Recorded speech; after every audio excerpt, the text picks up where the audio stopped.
Going to do a live stream about a meeting I had yesterday with a business who gave me this challenge or this brief, really. I was at the pitch stage. I said, we run a business in a localized area, and lots of people are being taken over by a national corporate. And I'm a bit concerned that they will try to take our business. So they're the independent, they're the local provider, and their concern or their worry is a large national competitor is moving into their geographic market. What should we be doing? And this is what I said to them, which is, I will put myself in their shoes because that's the best way to expose exactly what's about to happen or could happen. I said, before I tell you what marketing I would do for you, I will pretend to be them. And if they met me, I will do the advice I would give them because that's going to tell you what to expect. Hope that made sense. And that's what I did. I said, right, if I'm the national competitor coming into a local, I need to incentivize people. I need to give them loss leaders, or at least low profit leaders, where the things they buy most of, the products they buy most regularly, not the big purchases, the kind of maintenance purchases, I'm going to make those low cost. I will get my money back later as the corporate provider, the national contractor, because I will put the margin back in on your occasional purchases that you might make once every 2 years. Okay, so I will look cheap maintenance wise or lower cost than the local provider, but I will get my profit back in the lifetime cost of the transaction. So I'm going to do that. I'm going to make the most commonly bought products in this sector cheaper than you, because local does count for something in terms of loyalty, and independence does count for something in terms of brand. But every organization or every sector has price sensitivity. And if you buy something of a low transaction value on a frequent basis, so a low priced product regularly, you notice. And this is what this is about. I don't want you to see the difference when you wait 2 years and buy your large product every 2 years. I want you to notice that I'm cheaper when you buy the small products more regularly, because that will embed in your mind that I am, the best value supplier. That's what the corporate coming in and be thinking, right, I'm going to underpin all your low cost maintenance value product sale so that I look like I'm the cheapest one, but I'm not, because later on I'll get the money back off you. I'm role playing, just not what I'm doing.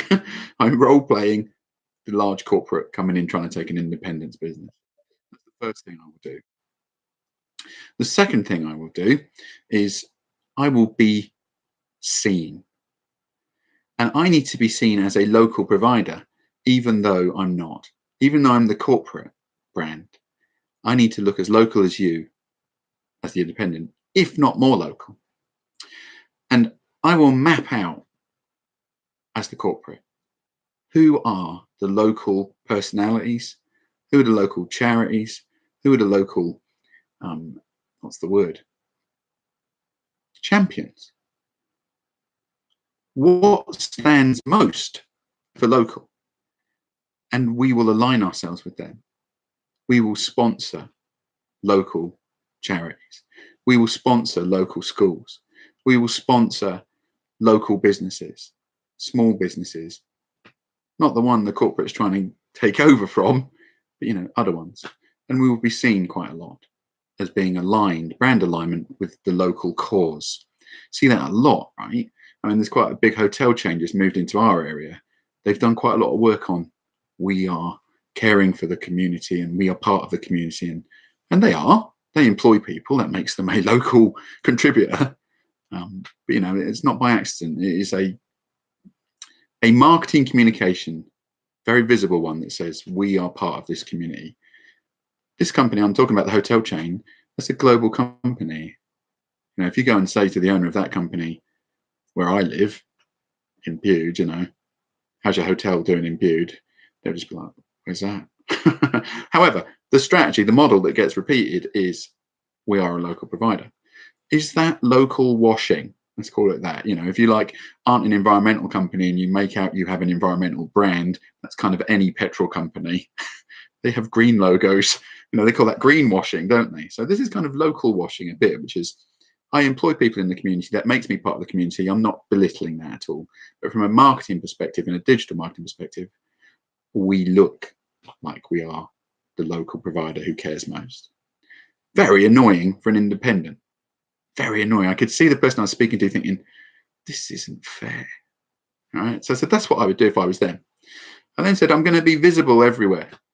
I'm going to have bus stop signs. And he was like, really? The bus stop signs work as advertising? I said, I've no idea. I have no idea if they sell products. I do know that if you drive past the same sign 6 times, you remember me.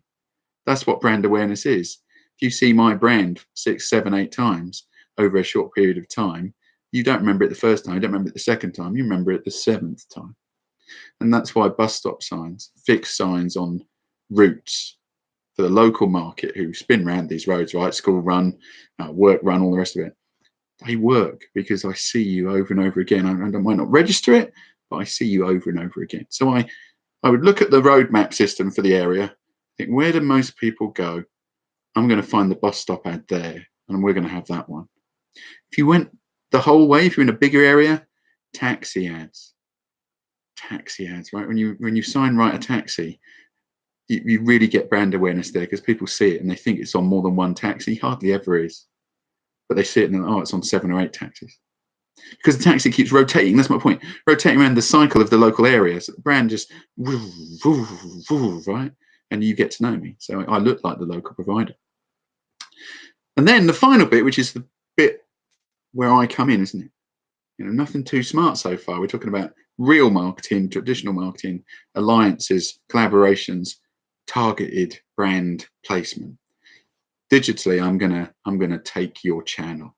Still role playing as the corporate. I'm going to take the channel off you because at the moment you have what I'll call not lazy marketing, but you look like you're doing well digitally. You're number 1 on Google. That's great for a target search. You have a certain number of Facebook followers who respond to what you do. That's great too. Right now. But the thing about digital is I can come and undercut all of that with digital tactics, because when you look at this website where they have the number 1 for the search engine placement, I know it's not optimized. You're number 1 because no one else wanted it. Because it was a geographic area, a small area. You are number 1 because no one else was competing with you for it. If the corporate comes in with all the power of how big their website is and so on and says, I want to be number 1, and they know what they're doing, they will be. Unless you power up your site, which is an interesting idea to him, isn't it? I had to show him technically why it wasn't optimized, because I'm saying to him, you're number 1, that's not good enough. You're number 1 on Google, that isn't good enough, because we are talking about protect what we have, our loyalty, our customer base, and attack back, protect and counter. And so if I look like I'm number 1 on Google, you could sit there and say, oh, that's good, I'm number 1 on Google, that's great. But if you're not optimized, you have a threat, a vulnerability that a corporate can come in and easily overtake you. Difference between, which I've mentioned before, first place and second place on Google, half the clicks. So that's what I would do as the corporate. Be right, I'm going to do some localized search engine optimization, and we're going to push them down a place that'll lose half their traffic to their website.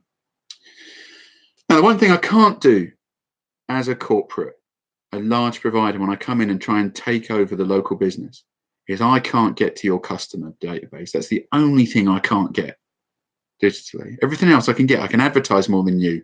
I can digitally place ads more than you because I've got more money. I've got more power. I can do pretty much anything more than you, except have a direct channel to your customers. That's email marketing. That's calling, not cold calling. Service calling, not selling anything. Calling to say, are you okay? That's your priority number 1. That's how we protect. We don't have gaps of communication with our existing critical customer base. If you leave a gap, and this is what the corporate wants you to do, if you leave a gap, slowly your brand awareness is falling off. As a corporate, that's the opportunity. When you leave too much gap between the communication between your customers and you, they get less loyal, and the corporate comes in with their ads or their brand awareness and takes your business. You can't let that happen. We talked about an email marketing strategy, GDPR compliant, where we would ping these people every 2 months. So what you're going to, people always say to me, I don't think I've got anything to say to them. I said, yeah, of course you have. Every business is fascinating. Of course you have. So what would you say? And he told me some products that you'd like to promote. So we're not saying that. How about we say something that doesn't involve taking their money? Let's not sell them anything. That's not what this is. This is protect and counter. Let's tell them some good news stories. Let's tell them why we're local. Let's have a statement from you. You're the local person who lives there. You're the independent. Let's be authentic, because the corporate can't be. And that's what I've been doing today, writing up that proposal about a protect and counter against a corporate invader, if that's the right term.